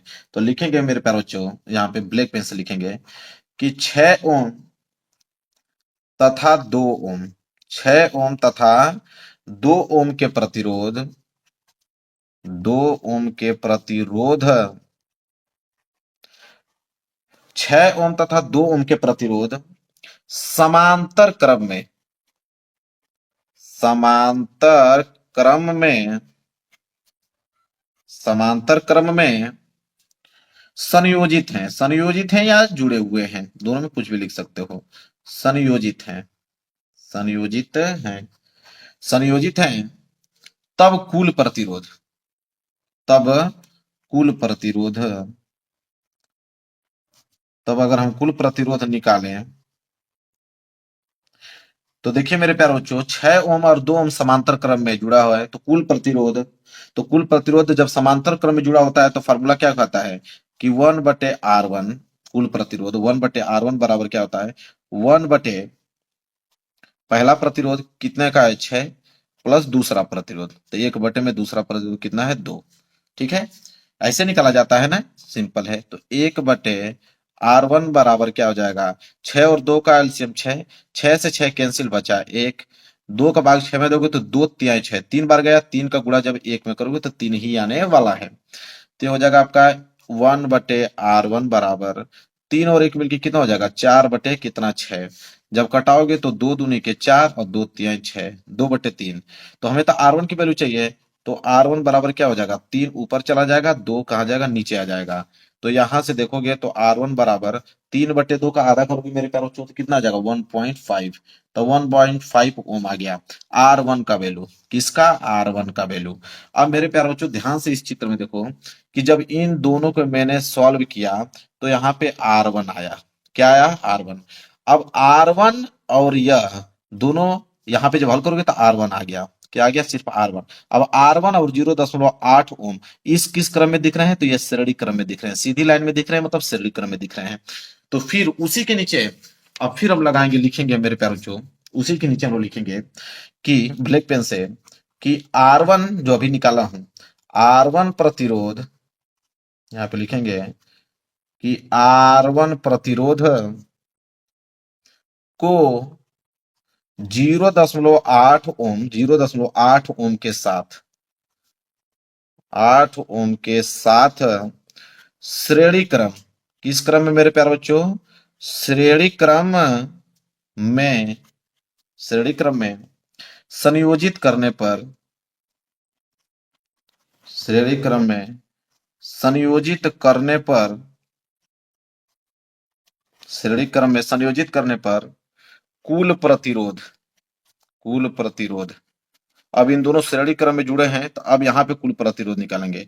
कुल प्रतिरोध अब यहाँ पे मान देते हैं इसको R2, क्योंकि R1 निकल गया था R2, तो R2 बराबर क्या हो जाएगा मेरे प्यारे बच्चों, R1 प्लस 0.8, क्योंकि श्रेणी क्रम में क्या होता है कि जितने प्रतिरोध है उसको सबको जोड़ा जाता है।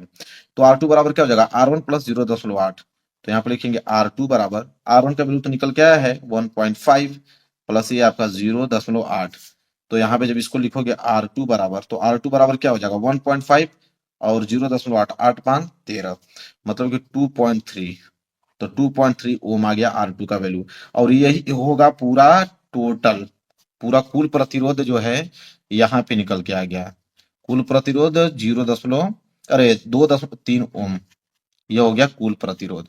तो पहला वाला पार्ट मेरे प्यारे बच्चों हमने क्या कर दिया, बिल्कुल सॉल्व कर दिया। समझ में आ गया आप लोगों को, किसी बच्चे को डाउट नहीं होना चाहिए, क्लियर है। चलिए मेरे प्यारे बच्चों, अब दूसरा पार्ट सॉल्व करते हैं। इसमें दूसरा पार्ट क्या है कि सेल से प्रवाहित धारा, मतलब आई का वैल्यू पूछा है, तो यहाँ पे दूसरा पार्ट देखिए सॉल्व कर रहे हैं कि सेल से प्रवाहित धारा, सेल से प्रवाहित धारा, तो सेल से प्रवाहित धारा हम लोग निकालने जा रहे हैं। तो सेल से प्रवाहित धारा मतलब आई का वैल्यू, तो आई बराबर मेरे प्यारो बच्चों V अपान के क्या होता है मेरे प्यारो बच्चों, R2।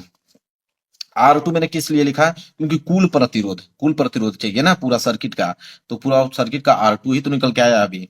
तो I बराबर क्या हो जाएगा V, तो V का वैल्यू अभी हमने देखा 12 वोल्ट था, बटे R2 का वैल्यू आया है मेरे प्यारे बच्चों कितना, 2.3 आया है। तो I बराबर मेरे प्यारे बच्चों क्या हो जाएगा, यहाँ पे ये दशमलव हटाओगे तो ऊपर एक जीरो बढ़ जाएगा, तो ऊपर तो 120 हो जाएगा, नीचे हो जाएगा आपका 23, जब यहाँ भाग दोगे तो I बराबर आ जाएगा आपको 5.2 एम्पियर, क्योंकि धारा का मात्रक एम्पियर होता है। तो आई बराबर 5.2 एम्पियर आ गया। अब तीसरा पार्ट सॉल्व करते हैं मेरे प्यारे बच्चों। तीसरा पार्ट क्या दिया है कि 0.8 ओम प्रतिरोधों के सिरों पर विभवांतर ज्ञात कीजिए। तो 0.8 ओम, बस इस पर नहीं पूछा है, बस इस पर कि 0.8 ओम प्रतिरोधों के सिरों के बीच बताए कि यहाँ पे विभवांतर कितना होगा। ठीक है, तो इसका विभवांतर निकालने के लिए क्या होगा, V बराबर IR2। ठीक है, तो V बराबर I का मान अभी आया है मेरे प्यारे बच्चों 5.2 अगुड़े R2 का वैल्यू, मतलब किस पे पूछा है 0.8 ओम, तो यही R2 कहलाएगा। तो R2 का वैल्यू कितना दिया है 0.8, तो V बराबर मेरे प्यारे बच्चों जब गुणा करोगे तो आ जाएगा 4.16 वोल्ट, वोल्ट, ये आ गया मेरे प्यारे बच्चों विभवांतर। क्लियर है, तीनों पार्ट मैंने सॉल्व करके बिल्कुल आसान तरीके से बता दिया। क्लियर है मेरे प्यारे बच्चों, चलिए साइड करते हैं, ये भी क्वेश्चन आपको समझ में आ गया होगा। चलिए मेरे प्यारे बच्चों आगे बढ़ते हैं, और यहाँ पे स्टार्ट हो गया मेरे प्यारे बच्चों उपखंड ख। क्या हो स्टार्ट हो गया, उपखंड ख, और उपखंड ख में मेरे प्यारे बच्चों केमिस्ट्री वाले प्रश्न आपको देखने को मिलेगा। ठीक है, चलिए तो केमिस्ट्री वाला प्रश्न देख लेते हैं। और केमिस्ट्री में सबसे पहले मेरे प्यारे बच्चों प्रश्न नंबर 25वां से स्टार्ट होता है। क्या दिया है उसको ध्यान से समझिए। देखिए बोला है यहाँ पे मेरे प्यारे बच्चों कि निम्नलिखित अभिक्रियाओं के लिए संतुलित समीकरण लिखे। और जितनी भी अभिक्रियाएं देख रहे हैं यहाँ पे सबको संतुलित समीकरण लिखना है, 4 नंबर, सब पे एक एक नंबर दिया जाएगा, इस पे भी एक नंबर, इस पे भी, इस पे भी, इस पे, चारों जो है हल करोगे तो 4 नंबर दिए जाएंगे।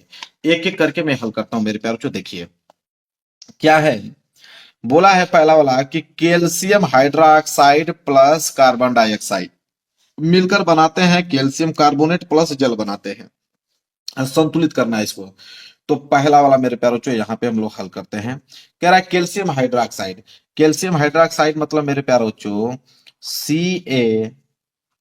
OH होल ट्वाइस, ये हो गया आपका मेरे प्यार बच्चों कैल्शियम हाइड्रोक्साइड, प्लस प्लस लगा दो, क्या है मेरे प्यार बच्चों कार्बन डाइऑक्साइड, कार्बन डाइऑक्साइड मतलब CO2, ये हो गया मेरे प्यार बच्चों कार्बन डाइऑक्साइड। क्या मिलकर बनाते हैं मेरे प्यार बच्चों कैल्शियम कार्बोनेट, तो यहाँ पे हो जाएगा Ca कैल्शियम और यहाँ पे हो जाएगा CO3 कैल्शियम कार्बोनेट, तो CaCO3 कैल्शियम कार्बोनेट बनाता है, और प्लस क्या बनाता है जल बनाता है, मतलब H2O बनाता है, जल बनाता है। अब देखिए संतुलित कीजिए, तो कैल्शियम एक, ठीक है मेरे प्यार बच्चों।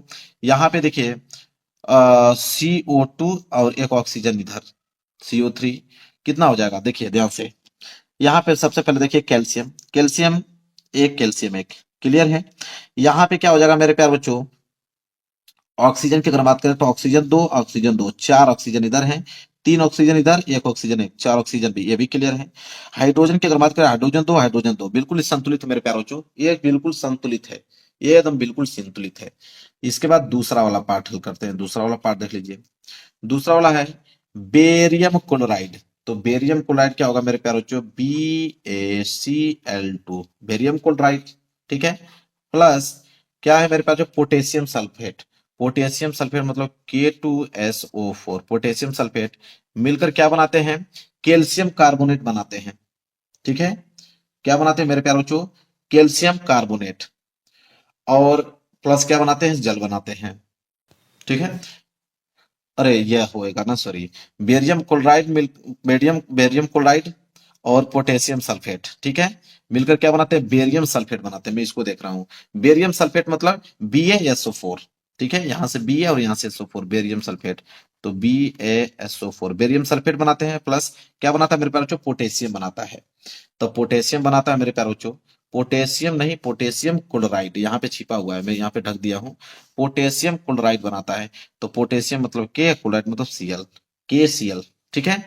इसे संतुलित करना है मेरे प्यारे बच्चों, तो सिंपल मैं बताता हूँ, यहाँ पे आप 2 लगा दीजिए, ठीक है, बस संतुलित हो जाएगा, क्योंकि पोटेशियम यहाँ पे 2 है, पोटेशियम यहाँ पे 2 हो गया, क्लोरीन मेरे पास 2, क्लोरीन यहाँ पे 2 हो गया, बेरियम एक SO4 दिख रहा है ना आपको, यहाँ पे सिर्फ 2 लगा देंगे 2KCl, आपका संतुलित हो जाएगा। वहीं अगर हम बात करें तीसरा, देख लीजिए तीसरा मेरे प्यारे बच्चों, तीसरा क्या है इसको हटाता हूं, देखिए तीसरा है आपका जिंक, तो जिंक के क्या होता है Zn, ये तो सब लोग जानते हैं। प्लस क्या दिया है मेरे पास जो सल्फ्यूरिक अम्ल, मतलब सल्फ्यूरिक अम्ल H2SO4, H2SO4, ठीक है, सल्फ्यूरिक अम्ल मिलकर क्या बनाते हैं मेरे पास जो जिंक सल्फेट, तो यहां से Zn और सल्फेट के लिए SO4, तो ZnSO4 जिंक सल्फेट बनाते हैं, और प्लस क्या बनाते हैं हाइड्रोजन, ठीक है, मतलब H2 बनाते हैं। संतुलित करने के लिए मेरे प्यारों को क्या करना पड़ेगा, यहाँ पे हाइड्रोजन 2 है, यहाँ पे हाइड्रोजन मेरे प्यारों को कितने हैं आपके, यहाँ पे भी हाइड्रोजन आपके 2 हैं, ठीक है। इसके बाद देखिए SO4 Zn, बिल्कुल मेरे प्यारों को संतुलित है, बिल्कुल कोई डाउट नहीं होना चाहिए। चलिए आगे देखते हैं मेरे प्यारों को, अगला क्या है चौथा, ठीक है, चौथा देख लेते हैं। चौथा है आपका सिल्वर नाइट्रेट, ठीक है, सिल्वर नाइट्रेट मतलब AgNO3 सिल्वर नाइट्रेट हो गया। प्लस क्या दिया है जिंक क्लोराइड, ठीक है, ZnCl2 जिंक क्लोराइड मिलकर क्या बनाते हैं सिल्वर क्लोराइड बनाते हैं, ठीक है, मतलब AgCl silver chloride plus zinc nitrate बनाते हैं, ठीक है, तो Zn नाइट्रेट का मतलब होता है NO3 whole twice zinc nitrate, ठीक है। संतुलित करना है मेरे प्यारे बच्चों इसको, तो इसको संतुलित करने के लिए हम लोग क्या करेंगे, यहाँ पे Cl2 है, यहाँ पे Cl1 है, इसलिए यहाँ पे 2 लगा दीजिए, तो 2AgCl हो गया, यहाँ पे Ag2 हो गया, तो यहाँ पे 2 लगा दिए, यहाँ पे Ag2 हो गया। अब सब कुछ आपको दिख रहा होगा, बिल्कुल क्लियर है, कहीं पे भी संतुलित करने की जरूरत नहीं है, क्लियर। चलिए तो यहाँ पे चारों को चारों मैंने यहाँ पे मेरे प्यारों को बता दिया, कोई डाउट आप लोगों को यहाँ पे नहीं होना चाहिए, क्लियर है। चलिए आगे बढ़ते हैं और अगला प्रश्न देखते हैं। अगला प्रश्न है मेरे प्यारों को प्रश्न नंबर 26। प्रश्न नंबर 26 क्या है उसे समझिए। बोला है कि निम्नलिखित का कारण समझाइए। 4 नंबर के लिए प्रश्न है, 2 प्रश्न है। एक तो पहला है कि एक जस्ते की छड़ को कॉपर सल्फेट विलयन में डालने पर उसका नीला रंग धीरे धीरे गायब हो जाता है, यह प्रश्न 2 नंबर के लिए है। और एक प्रश्न और है कि आयनिक यौगिकों के गलनांक उच्च होते हैं, यह भी प्रश्न 2 नंबर के लिए है। तो दोनों का अगर उत्तर दोगे तो 2-2 नंबर आपको दिया जाएगा मेरे प्यारे बच्चों, ठीक है। तो सबसे पहले हम लोग पहला देखेंगे कि एक जस्ते की छड़ को अगर कॉपर सल्फेट विलयन में डालने पर उसका नीला रंग धीरे धीरे गायब क्यों हो जाता है। तो चलिए उसको देखें, उसका उत्तर लिखिए कि सही उत्तर यह होगा जिंक सल्फेट का निर्माण। ठीक है, कि जिंक सल्फेट का निर्माण होता है कैसे समझिए। कह रहा है कि जब जिंक की अधिक अभिक्रियाशीलता के कारण कॉपर सल्फेट मतलब CuSO4 के विलयन में जिंक मिलाया जाता है तो कॉपर को जिंक से बदल दिया जाता है और जिंक सल्फेट बन जाता है। प्रक्रिया के दौरान विलयन का रंग नीले रंग से रंगहीन में बदल जाता है। मेरे प्यार बच्चों, यहाँ पे एक कह रहा है कि जिंक की अधिक अभिक्रियाशीलता के कारण, जिंक अधिक अभिक्रियाशील है इसलिए कॉपर को क्या कर देता है, विस्थापित कर देता है। ठीक है, तो वही कह रहा है कि जिंक की अधिक अभिक्रियाशीलता के कारण कॉपर सल्फेट के विलयन में जब जिंक मिलाया जाता है तो कॉपर को जिंक से बदल दिया जाता है। ठीक है, और जिंक सल्फेट क्या हो जाता है, बन जाता है। ठीक है, प्रक्रिया के दौरान विलयन का रंग नीले रंग में बदल दिया जाता है। मतलब कॉपर अधिक क्रियाशील है तो कॉपर जिंक को हटा देता है, कॉपर सल्फेट के साथ मिलकर कॉपर सल्फेट बना देता है। ठीक है, और विलयन का रंग नीले से क्या हो जाता है मेरे प्यारों, रंगहीन में बदल जाता है। बस इतना ही आपको लिखना है, काम आपका बन जाएगा। क्लियर है।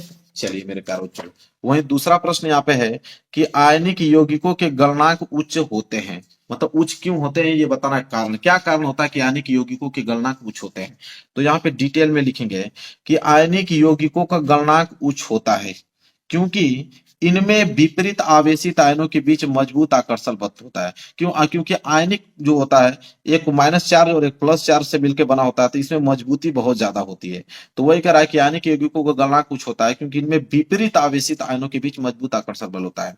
इसके बाद लिखेंगे कि आयनिक यौगिक धनायन और ऋणायन आयनों से मिलकर बने होते हैं और इन आयनों के बीच विद्युत बल के कारण मजबूत आकर्षण बल हो जाता है। ठीक है, एक माइनस और प्लस चार्ज इसमें मिलकर बने होते हैं तो मजबूत आकर्षण बल इसमें उत्पन्न होता है। और अगली पॉइंट उसे में लिखेंगे कि इस आकर्षण बल या आयनिक बंधन को तोड़ने के लिए बहुत ज्यादा उष्मा ऊर्जा की आवश्यकता होती है। अगर उसको तोड़ना होगा तो हाई टेम्परेचर पे उसको पिघलाना पड़ेगा तब जाके वो टूटेगा। ठीक है, इसके बाद लिखेंगे आयनिक यौगिकों में कई मजबूत बंधन होते हैं इसलिए इन्हें तोड़ने के लिए काफी मात्रा में ऊर्जा की जरूरत होती है। आयनिक यौगिकों में क्रिस्टल जालक में बहुत ज्यादा आयनिक बंध होते हैं। इन पर काबू पाने के लिए बहुत ज्यादा तापीय ऊर्जा की जरूरत होती है। आयनिक यौगिक बहुत कठोर होते हैं। तो मेरे प्यारों को समझ में आ गया ना आप लोगों को। यही प्रश्न था ना कि आयनिक यौगिकों का गलनांक उच्च क्यों होता है। तो गलनांक इसलिए उच्च होता है क्योंकि उसमें बहुत ज्यादा आकर्षण बल होने के कारण उसके बंधन बहुत ही ज्यादा मजबूत होते हैं इसलिए उसको पिघलाने के लिए हाई टेम्परेचर की जरूरत होती है। अधिक गलनांक उच्च की जरूरत होती है, हाई टेम्परेचर की आवश्यकता होती है उसको गलाने के लिए। तो क्लियर हो गया ना, 2 नंबर यहां से मिल गए आपके भी।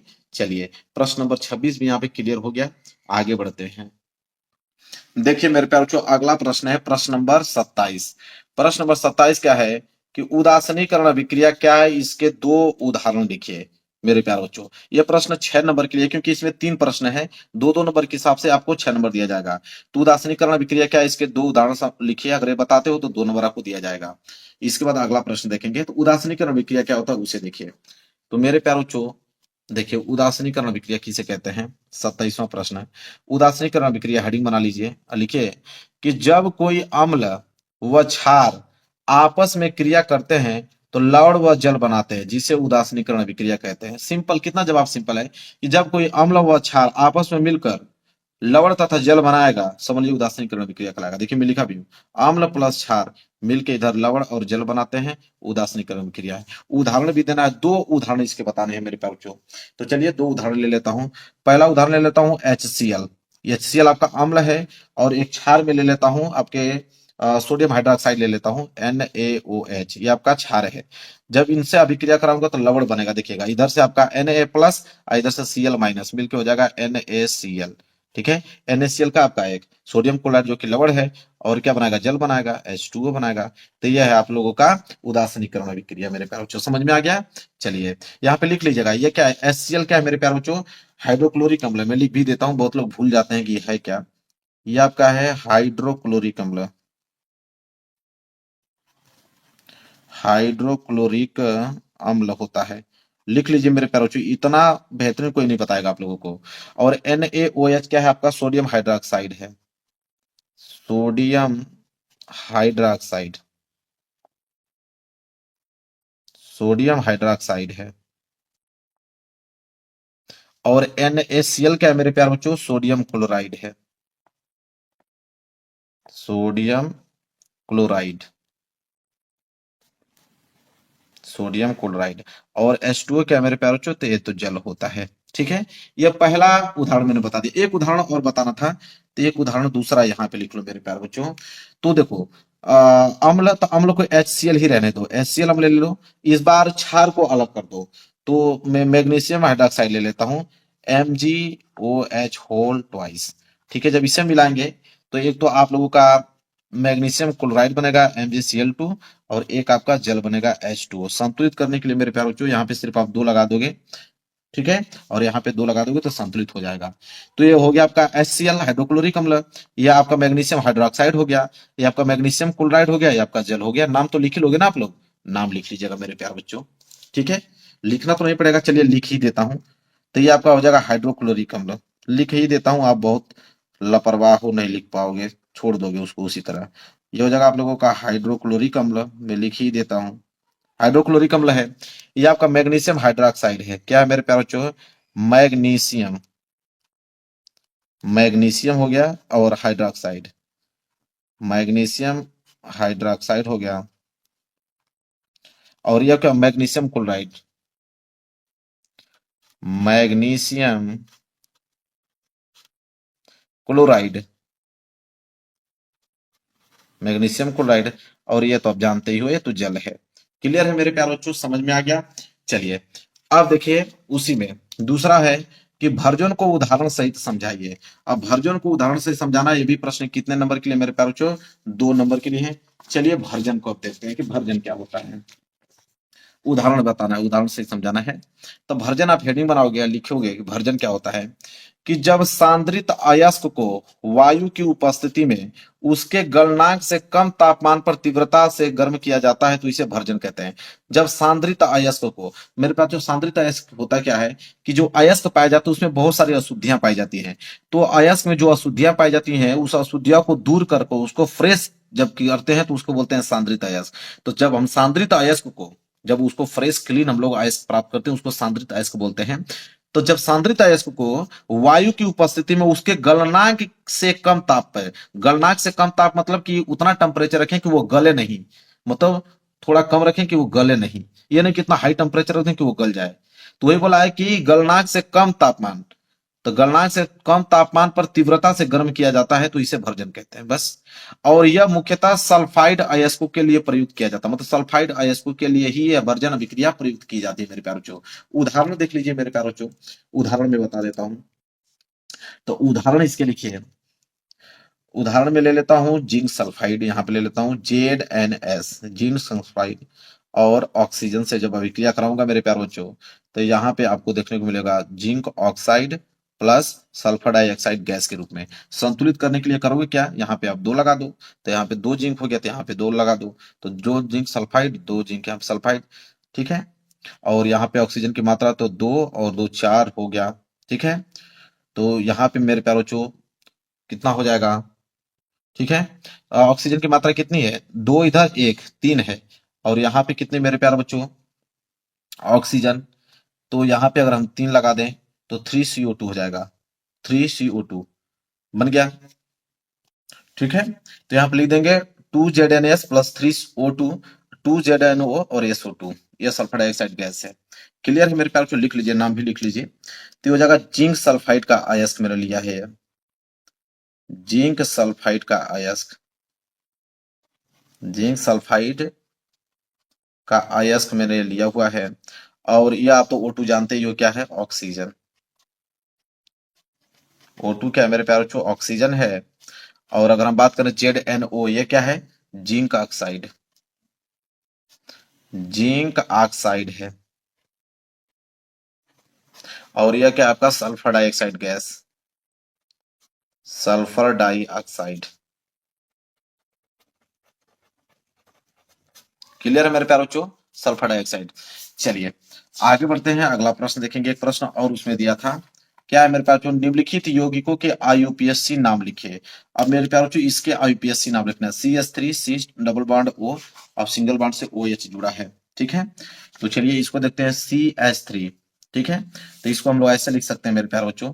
इसका आईपीएससी नाम लिखने के लिए बोला है, तो ये हो जाएगा आप लोगों का कार्बन, और 3 हाइड्रोजन इससे जुड़े थे, 3 हाइड्रोजन इससे जुड़े थे, CH3 हो गया। फिर single bond carbon, carbon double bond से ऑक्सीजन जुड़ा था, और सिंगल बॉन्ड OH जुड़ा था। इसका यूपीएससी नाम पूछा है कि इसका यूपीएससी नाम क्या होगा। ये आपका एसिटिक अम्ल है मेरे प्यारे बच्चों, क्या है आपका एसिटिक अम्ल। और इसका यूपीएससी नाम पूछा है, तो इसका यूपीएससी नाम हो जाएगा एथेनोइक अम्ल। ठीक है, क्या हो जाएगा मेरे प्यारे बच्चों, एथेनोइक अम्ल हो जाएगा। एथनोइक अम्ल, ये नहीं होगा, एथनोइक अम्ल हो जाएगा। क्लियर है। चलिए इसमें एक और दिया था मेरे प्यारे बच्चों, CH3CHO, CH3CHO, उसको देख लेते हैं मेरे प्यारे बच्चों। CH3CHO, ठीक है, ये आपका एसिटाल्डिहाइड है। क्या है, एसिटाल्डिहाइड है मेरे प्यारे बच्चों। इसका यूपीएससी नाम पूछा है, तो इसका यूपीएससी नाम हो जाएगा मेरे प्यारे बच्चों एथेनल। क्या हो जाएगा, एथेनल। तो दोनों को मैंने बता दिया मेरे प्यारे बच्चों, 2 नंबर आपको मिल जाएंगे। क्लियर है। चलिए इसको हटाते हैं और देखते हैं। चलिए अगला प्रश्न देखते हैं मेरे प्यारे बच्चों। अगला प्रश्न क्या है, प्रश्न नंबर 28। देखिए प्रश्न नंबर 28 क्या है, पूर्णरुद्ध भवन या मुकुलन का सचित्र वर्णन कीजिए। कि पूर्णरुद्ध भवन क्या होता है, मुकुलन क्या होता है, सचित्र वर्णन करोगे 4 नंबर दिया जाएगा। चलिए दोनों देखते हैं मेरे प्यारे बच्चों, पूर्णरुद्ध भवन और मुकुलन। तो सबसे पहले हम लोग पूर्णरुद्ध भवन देखते हैं कि पूर्णरुद्ध भवन किसे कहते हैं। देखिए सिंपल है कि जब किसी एक कोशिक अथवा बहुकोशिक, एक कोशिक तथा बहुकोशिक जीव का कोई अंग कट जाने पर वह उस स्थान पर पुनः नया अंडा प्राप्त कर लेता है, यह प्रक्रिया पुनरुद्ध भवन कहलाती है। मेरे प्यारों बच्चों, चाहे वो एक कोशिक हो चाहे बहुकोशिक है, अगर उसका कोई एक अंग कट जाता है तो वो पुनः वहां पे वो जो है अंग जुड़ जाएगा, जुड़कर पुनः अंग वो बन जाएगा। ठीक है, कोई है अगर वहां से काट देते हो इसको तो पुनः ज्वाइंट हो जाएगा वहां पे। उसी प्रक्रिया को पुनरुद्धान कहते हैं, मतलब पुनर्जनन। ठीक है, जैसे में आपका प्लेनेरिया हुआ। अब वर्णन किया था, चित्र बनाने के लिए दिया था, तो चित्र बनाना पड़ेगा। देखिए यही प्लेनेरिया का चित्र है। प्लेनेरिया का मेरे प्यारे बच्चों यही चित्र है। आप देख पा रहे हो मेरे प्यारे बच्चों कि यहाँ पर अगर काट दे रहे हो, ठीक है, यहाँ पे आधा अगर हम काट दे रहे हैं किसी चीज को, तो यहाँ पे पुनः जनन हो जाएगा। यहाँ से फिर कोशिकाएं इसके बाहर निकलती रहेंगी। निकलने के बाद मेरे प्यारे बच्चों देखोगे तो यहाँ पे इस तरह हो जाएगा। कोई चीज अगर इस तरह है, ठीक है, इसको मैं यहाँ से देखिए आधा काट दिया, काटने के बाद यहाँ से फिर वह निकलने लगा, निकलने के बाद देखिए ये पूरा फिर उसी अवस्था में आ गया, तो इसी को बोलते हैं पुनर्जनन या पुनरुद्ध भवन। ठीक है, एक मुकुलन होता है मेरे प्यारे बच्चों कि जब किसी जीव के उदर भाग में कोई उबार, उभार मतलब होता है मुकुल, तो जब किसी जीव के उदर भाग में कोई मुकुल उत्पन्न हो जाता है और वह धीरे धीरे वृद्धि करके उस जीव का रूप ले लेता है और उस जीव से अलग हो जाता है, और यह प्रक्रिया मुकुलन कहलाती है। जैसे में हाइड्रा हुआ मेरे प्यारों से, ठीक है, जैसे में हाइड्रा हुआ है तो उसको भी मैं दिखा देता हूँ मेरे प्यारों से, देख लीजिए। जैसे में यह है, यहाँ पे देखिए धीरे धीरे यहाँ पे उस रूप का धारण करने लगा, धीरे धीरे मुकुलन हो गया। मुकुलन होने के कारण फिर उसी उसी रूप का फिर यहाँ पे एक आकार ले लिया हुआ। ठीक है, उसी को बोलते हैं मेरे प्यारे बच्चों मुकुलन। कितना सिंपल है। तो यहाँ पे मेरे प्यारे बच्चों चित्र बना लेना। अगला प्रश्न देखेंगे, प्रश्न नंबर 29। क्लियर है कि मनुष्य में लिंग निर्धारण प्रक्रिया का सचित्र वर्णन कीजिए, और 4 नंबर के लिए प्रश्न पूछा जाता है। तो मनुष्य में लिंग निर्धारण प्रक्रिया का सचित्र वर्णन करना है। तो मानव में लिंग निर्धारण देखिए क्या होता है कि मानव में, ध्यान से नोट कीजिएगा कि मानव में प्रत्येक कोशिका में, तो मानव के हर एक प्रत्येक कोशिका में 23 जोड़े गुणसूत्र पाए जाते हैं। ये बात आपको भी मालूम है, 23 जोड़े गुणसूत्र पाए जाते हैं, और इनमें 22 जोड़े गुणसूत्र जो होते हैं एक समान होते हैं। ठीक है, 23 जोड़े गुणसूत्र पाए जाते हैं। ठीक है, जो होता है ना कि मानव में गुणसूत्रों की संख्या 46 होती है, क्योंकि 23 जोड़ा होता है तो 23 का दूना 46 होता है। तो मानव में प्रत्येक कोशिका में 23 जोड़े गुणसूत्र पाए जाते हैं। इनमें से 22 जोड़े गुणसूत्र समान होते हैं, मतलब एक समान होते हैं, जिन्हें हम क्या बोलते हैं, ऑटोसोम्स कहते हैं। क्या बोलते हैं, ऑटोसोम कहते हैं। तथा 23वां जो जोड़ा होता है, तो 23वां जोड़ा क्या होता है मेरे प्यारों, जो असमान होता है। 22 जोड़े तो समान होते हैं, लेकिन 23वां जोड़ा असमान होता है, जिसे हम लोग क्या कहते हैं, लिंग गुणसूत्र कहते हैं, क्योंकि वही 23वां जोड़ा जो होता है वो लिंग गुणसूत्र को निर्धारण करता है। 22 जोड़े तो समान होते हैं, 23वां जोड़ा असमान होता है, जिसे हम लोग लिंग गुणसूत्र कहते हैं। फिर लिखेंगे नर के, जो हम लोग हैं, नर के 23वें जोड़े में क्या होता है कि एक यक्ष गुणसूत्र होता है, एक वाई गुणसूत्र होता है। 22 जोड़ा तो समान होता है, 23वां जोड़ा असमान होता है। उसी 23 जोड़े में जो असमान होता है, उसी 23वें जोड़े में एक यक्ष गुणसूत्र होता है और एक वाई गुणसूत्र होता है। जबकि मादा की अगर हम बात करें महिलाओं में, तो मादा में 23वें जोड़े के गुणसूत्र समान होते हैं। नर में तो 23वें गुणसूत्र असमान होते हैं, जिसमें से एक एक्स हुआ एक वाई हुआ। लेकिन लड़कियों में मादा में 23वां गुणसूत्र समान होता है, जिन्हें हम एक्स एक्स से प्रदर्शित करते हैं। ठीक है। अतः नर में दो प्रकार के शुक्राणु बनते हैं। एक तो वे जिनमें 22 प्लस एक्स तथा दूसरे वे जिनमें 22 प्लस वाई। क्योंकि उसके 23वें जोड़े में एक्स वाई बनते हैं, तो एक एक्स इसके साथ जुड़ जाएगा 22 प्लस एक्स, और ये वाई जो है इसके साथ जुड़ेगा वाई प्लस वाई। गुणसूत्र पाए जाते हैं। और इसके विपरीत अगर हम मादा की बात करें, तो मादा के सभी अंडाणु में 22 प्लस एक्स गुणसूत्र पाए जाते हैं। इसलिए पाए जाते हैं क्योंकि इनके जो 23वें जो गुणसूत्र होते हैं उसमें समान गुणसूत्र पाए जाते हैं, यक्स एक्स। तो 22 प्लस एक्स 22 प्लस एक्स। तो वही कह रहा है कि इसके विपरीत मादा के सभी अंडाणु में 22 प्लस एक्स गुणसूत्र पाए जाते हैं। फिर लिखेंगे निषेचन के समय जब किसी अंडाणु से यक्ष गुणसूत्र वाला शुक्राणु मिलता है, तो होने वाली संतान स्त्री होती है। ठीक है। अगर निषेचन के समय अगर हमारे अंडाणु से यक्ष गुणसूत्र और शुक्राणु से, ठीक है, मिलता है, तो होने वाली संतान स्त्री होती है। लेकिन जब किसी अंडाणु से वाई गुणसूत्र वाला शुक्राणु मिलता है, तब पैदा होने वाली संतान पुत्र या बेटा होता है। क्लियर है? यहां तक समझा गया ना कि निषेचन के समय जब किसी अंडाणु से अगर यक्ष गुणसूत्र वाला शुक्राणु मिल जाता है, तो संतान जो प्राप्त होगी वो स्त्री होगी। लेकिन जब किसी अंडाणु से वाई गुणसूत्र वाला शुक्राणु मिलता है, तब पैदा होने वाली संतान पुत्र या बेटा होता है। इस प्रकार हम कह सकते हैं कि नर का 23वां जोड़ा मानव में लिंग निर्धारण करता है। बिल्कुल, 23वें जोड़ा तो मानव में लिंग निर्धारण करेगा, क्योंकि उसी में तो असमान गुणसूत्र पाए जाते हैं यक्ष और वाई के। तो वही कह रहा है कि यक्ष गुणसूत्र अगर शुक्राणु से मिल जाएगा तो स्त्री होगी, और वाई गुणसूत्र अगर शुक्राणु से मिल जाएगा तो पुत्र या बेटा प्राप्त होगा। तो वही बात हुआ ना, 23वां जोड़ा ही ना मानव में लिंग निर्धारण करता है। नर का 23वां जोड़ा जो है मानव में लिंग निर्धारण करता है। बस मेरे प्यार बच्चों, हो गया। कितना सिंपल है मेरे प्यार बच्चों, क्लियर है? कभी भूल नहीं पाओगे मेरे प्यार बच्चों। आगे बढ़ते हैं, अगला देखिए, अगला प्रश्न देखेंगे मेरे प्यार बच्चों। अगला प्रश्न जो है प्रश्न नंबर 30वां। प्रश्न नंबर 30वां है कि प्रकाशानुवर्तन तथा गुरुत्वानुवर्तन को उपयुक्त चित्रों की सहायता से परिभाषित कीजिए। कि प्रकाशानुवर्तन क्या होता है और गुरुत्वानुवर्तन क्या होता है। तो गुरुत्वानुवर्तन और प्रकाशानुवर्तन चलिए जानते हैं मेरे प्यार बच्चों। तो यहाँ पे मेरे प्यार बच्चों हम लोग लिखेंगे कि प्रकाशानुवर्तन, हेडिंग आप डालोगे। इसमें बहुत सिंपल है। प्रकाशानुवर्तन क्या होता है कि पेड़ पौधों के विभिन्न अंगों द्वारा प्रकाश की दिशा में होने वाली गति को प्रकाशानुवर्तन कहते हैं। मतलब कि सिंपल आपको मैं एक बात बता दूं कि प्रकाशानुवर्तन होता क्या है। कि अगर मान लीजिए कि ये आपका घर है, क्या है, ये घर मैंने बना दिया। इस घर में मेरे प्यार बच्चों अगर कोई मैं एक गमला ले लिया और इस गमला में मैंने एक पेड़ लगा दिया। क्या लगा दिया? पेड़ लगा दिया मेरे प्यार बच्चों। इस गमला में मैंने एक पेड़ लगा दिया और यहाँ पे मैंने छिद्र छोड़ा कि सूर्य का प्रकाश यहाँ इस पेड़ पर पड़े। तब जो सूर्य का प्रकाश इस पेड़ पर पड़ेगा, तो कहाँ पड़ रहा है सूर्य का प्रकाश? यहाँ पे मेरे प्यार बच्चों इसके तने पर पड़ रहा है। तो तने पर पड़ रहा है, तो बोला कि पेड़ पौधे के विभिन्न अंगों द्वारा प्रकाश की दिशा में होने वाली गति को प्रकाशानुवर्तन कहते हैं। जब पौधा की गति वृद्धि सूर्य के प्रकाश की ओर होता है, तो उसे धनात्मक प्रकाशानुवर्तन कहा जाता है। जैसे में तना हुआ, तना जो है मेरे प्यारे बच्चों, सूर्य का प्रकाश कहाँ पड़ रहा है? तना पे।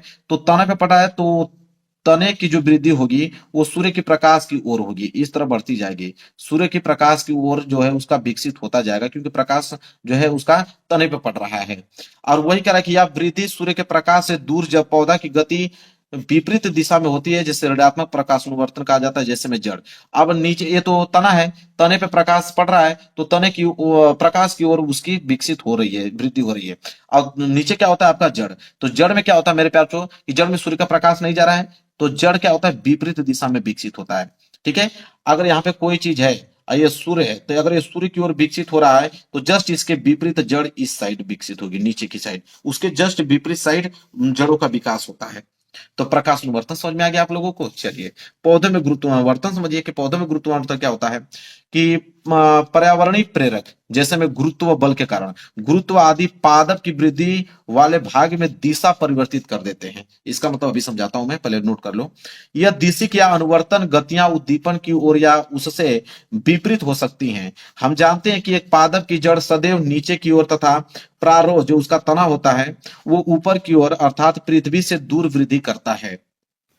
जड़ में अधोगामी वृद्धि तथा प्रारोह में ऊपरीगामी वृद्धि पृथ्वी या गुरुत्व के खिंचाव की अनुक्रिया को गुरुत्वानुवर्तन कहते हैं। मतलब अब गमला को मेरे प्यारे बच्चों यहाँ पे क्या किया जाएगा, गमला को अगर हम यहाँ पे तिरछा रख दें, गमला को अगर मेरे प्यारे बच्चों ऐसे रख दें, यह गमला है, मैंने गमला को तिरछा रख दिया इस तरह, तो इसमें जब जो विकसित होंगे कलियां इसके, तो अगर कलियां अगर इस साइड विकसित हो रही हैं तो उसके जड़ जो है मेरे प्यारों वो विपरीत इस नीचे की साइड विकसित होंगी। और यह प्रकाश के कारण नहीं, यह गुरुत्व के कारण हो रहा है, क्योंकि प्रकाश सीधा यहाँ पे पड़ेगा, ठीक है, तो यहाँ पे भी थोड़ा सा प्रकाश इस साइड भी पड़ेगा, थोड़ा सा प्रकाश इस साइड भी पड़ेगा तो अपना प्रभाव दिखाएगा ही। तो थोड़ा सा प्रभाव दिखाएगा मतलब गुरुत्व के कारण प्रकाश अपने तरफ खींचेगा उसको और इस यहाँ पे वृद्धि होनी चालू हो जाएगी उसके तने पे। तो जड़ में भी विकसित उसके विपरीत साइड होगा, ठीक है।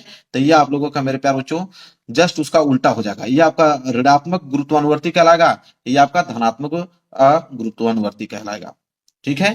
क्लियर है मेरे प्यार बच्चों, चलिए यही है, आगे बढ़ते हैं अगला प्रश्न। अब देखिए ये होमवर्क देता हूं, होमवर्क भी बहुत जरूरी है। 31वां वाला प्रश्न होमवर्क, अंतःस्रावी ग्रंथियां से आप क्या समझते हैं? मानव को किन्हीं 4 अंतःस्रावी ग्रंथियों द्वारा स्रावित हार्मोन्स के कार्यों का वर्णन कीजिए। Very very most important 6 number का प्रश्न है। नहीं करना चाहते हो तो अथवा करके एक ऑप्शन और आपको मिलेगा कि परितंत्र को परिभाषित कीजिए एवं इसके विभिन्न जैविक घटकों को उदाहरण सहित वर्णन कीजिए। 6 नंबर का, तो ये दोनों में से कोई एक ही करना, लेकिन मैं होमवर्क आपको दे रहा हूं, दोनों तैयार कर लेना। यह HW है होमवर्क। अब मेरे प्यार बच्चों यह पेपर बिल्कुल मैंने समाप्त कर दिया, गारंटी लेता हूं अगर इस पेपर को तैयार कर लोगे मेरे प्यार बच्चों 824 IL 70 में 70 नंबर बिल्कुल लिखा हुआ है आप लोगों का, कोई रोक नहीं सकता है। तो वीडियो को लाइक कर देना, चैनल पर नए हो तो चैनल को जरूर सब्सक्राइब कर लेना। मिलेंगे एक प्यारे से नेक्स्ट वीडियो में, तब तक के लिए धन्यवाद।